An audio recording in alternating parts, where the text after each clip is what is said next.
Hello everyone, welcome to the Narcissism Decoder. I'm Dr. Anthony Mazzella. On this channel, we go beyond labels and symptoms to explore the inner, often unconscious, emotional world behind narcissistic and related personality patterns. In these short clips from the full podcast, you'll get a clear, compassionate, psychodynamic insight into behavior. Whether intense feelings live in you or you're watching them in someone you care about, the goal is the same: to understand what's really going on with the emotions and approach them with perspective, compassion, and room to breathe. Here's a short clip from the podcast that highlights what this looks like in real life. In a prior video, we left off reflecting on the idea, one that may sound surprising to you, that anger, aggression, and even hatred can serve an important psychological function. I also encourage you to begin thinking about, where does anger originate? Where does it come from inside of us? So let's start with that question, and then we'll turn to the important function that it serves. There are many different theories about where anger comes from. Some point to constitutional or genetic predispositions. Others emphasize environmental trauma. And research generally suggests that roughly half of the causal picture lies in the environment. I've talked in prior podcast episodes about how the early environment of people with borderline organization often differ from those with narcissistic structures. Just a quick review. In borderline development, we're often looking at more severe trauma, neglect, emotional deprivation, and even abuse, usually within a caregiving environment that is chaotic, unstable, or unreliable. So now that we've briefly touched upon where anger comes from, the next question becomes, what purpose does the anger serve? As you may have noticed in the prior video, I was very eager to get into that, and I want to push right into that today. From a psychodynamic perspective, anger in borderline organization isn't just a reaction. It serves several critical psychological functions. One function, for example, is it can operate as a protest against abandonment, a desperate attempt to hold on to the relationship or even punish the person who ignored, turned away, left you, or seems about to leave you. So, just to be clear, what we're exploring now is why the psyche relies on anger and aggression, and how they serve to protect the self from collapsing under the weight of overwhelming vulnerability. Whatever that vulnerability may be, in this example, it has to do with abandonment. The way we're thinking about anger naturally leads us to a discussion of hatred, a related, often more enduring defensive emotion that also serves to preserve the self when it feels at risk or there is some perceived danger. Hatred is not just a more intense side of anger. It is often enduring and, paradoxically, serves as a stabilizing function. It is a way of keeping the internal world coherent, to keep it from collapsing, even when the person you're attached to and depend on feels unpredictable or inconsistent. We can think of borderline hatred in a few ways. It helps maintain object constancy through negative attachment. Even when the relationship feels lost or is at risk of being lost, hatred keeps the other psychologically present, helping the self survive the fear of abandonment. How does that happen? What is this negative attachment? What am I referring to? Let me give an example. This is something I notice quite frequently in my practice. Fights often break out just before a loved one leaves or at the end of a long, happy weekend together. It's almost as if you are saying, I would rather be, here's the negativity, right? I would rather be negatively attached than not attached at all. So in other words, the anger, the hatred, the aggression, the fighting, the chaos brings the other person closer, gets you entwined and gets them entwined with you. And the anger and hatred, you see, when we describe it this way, they're not just destructive. They're also holding the self together, right? Because now you have company. When two people are involved in a fight, you are no longer alone. You are not abandoned. And that's why these emotions don't simply disappear.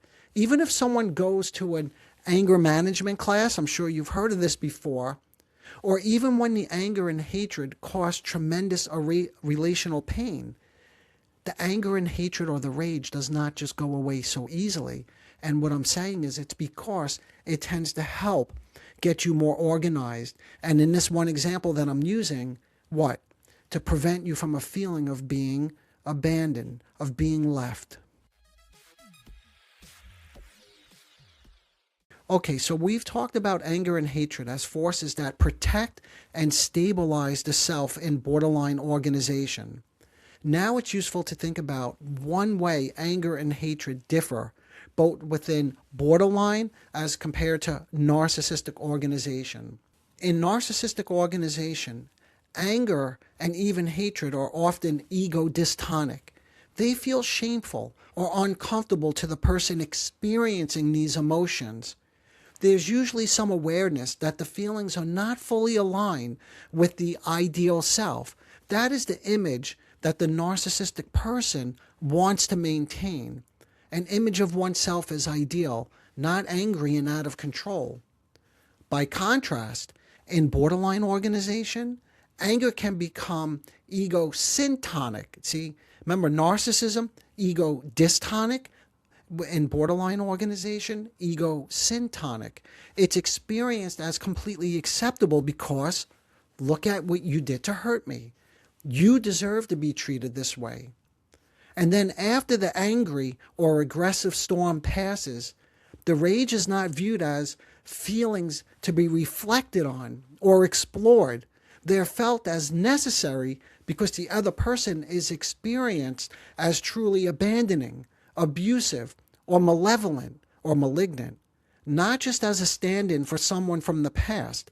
In other words, it becomes the literal mode of function again, something I spoke about in the prior video. In those who are more narcissistically organized, with some guidance, they recognize that the hate and the aggression is partly a distortion requiring understanding. In other words, it's more complicated than, your wife went to the gym after work and didn't tell you.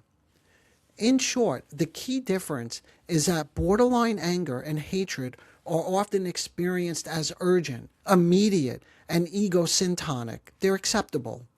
Whereas narcissistic anger and hatred are defensive, ego dystonic. That means there's quite a bit of shame after the act.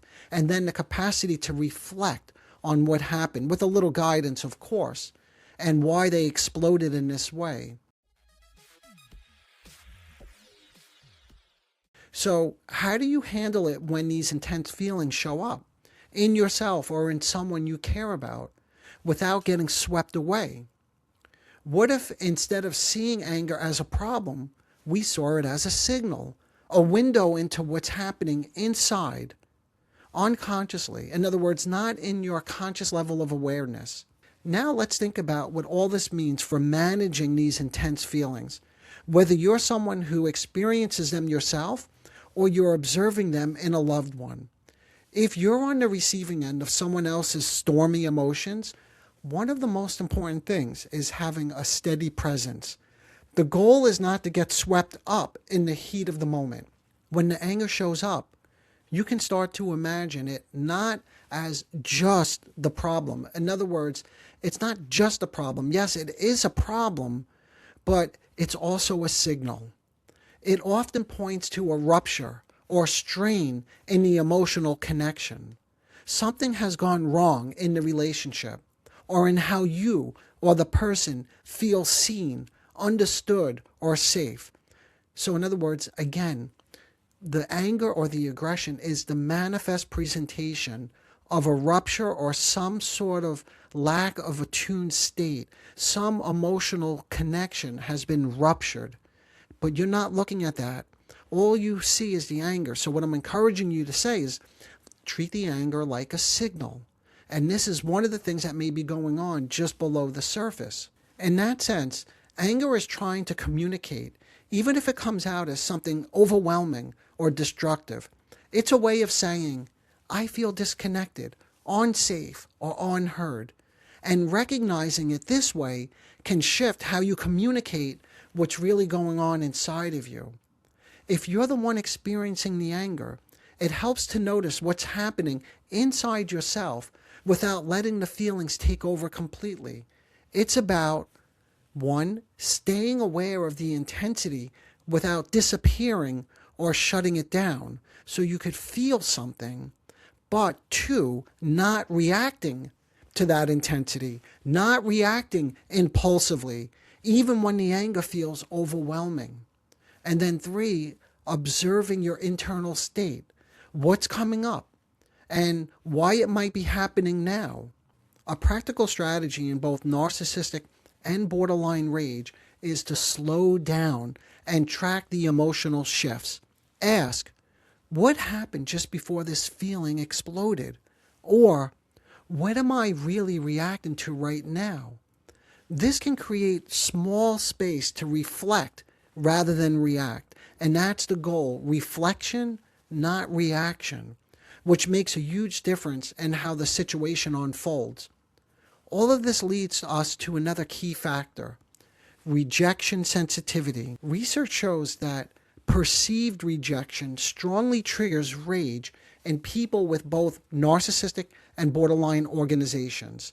This rejection rage reaction, in other words, perceived rejection followed by immediate impulsive rage, so it's the rejection rage reaction, is especially pronounced in borderline dynamics, highlighting how quickly interpersonal situations can activate intense anger. So what does this mean in terms of your emotions or relationships? Focusing on rejection sensitivity and interpersonal triggers can help you anticipate and manage rage responses. I'll give you just a brief example. Oftentimes before a holiday break or vacation, I help my patients in my practice in advance get ready for the separation. I know that my leaving may be experienced as pulling away, even if momentarily, and they might respond with sudden with sudden anger or withdrawal. Sometimes they miss the session either before or after my break, which is not uncommon, unless we process this stuff again in advance. Recognizing this pattern ahead of time and pausing, remember, slowing things down to reflect instead of react, but to reflect prior to the separation rather than reacting after the abandonment. And I say abandonment because that's how oftentimes it's perceived. All of this can help you prevent escalation and a rageful, dysregulated response to the loss. So if you know that you're sensitive around separations or feel rejected, thinking about this stuff in advance, slowing down and preparing for the separations becomes quite critical. I can't overstate how often taking this kind of ego-supportive, containing approach makes a real difference. By staying steady, anticipating triggers and separations and losses, and helping the person reflect rather than react, we can often prevent anger or hatred from spiraling. To wrap up, I hope this video helped you slow things down and shed some light on what rage and hatred are doing inside the personality. Remember, that's where we started. What purpose does it serve?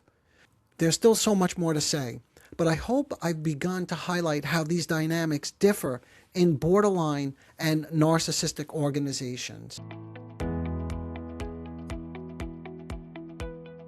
There's still so much more to explore about this topic and related dynamics.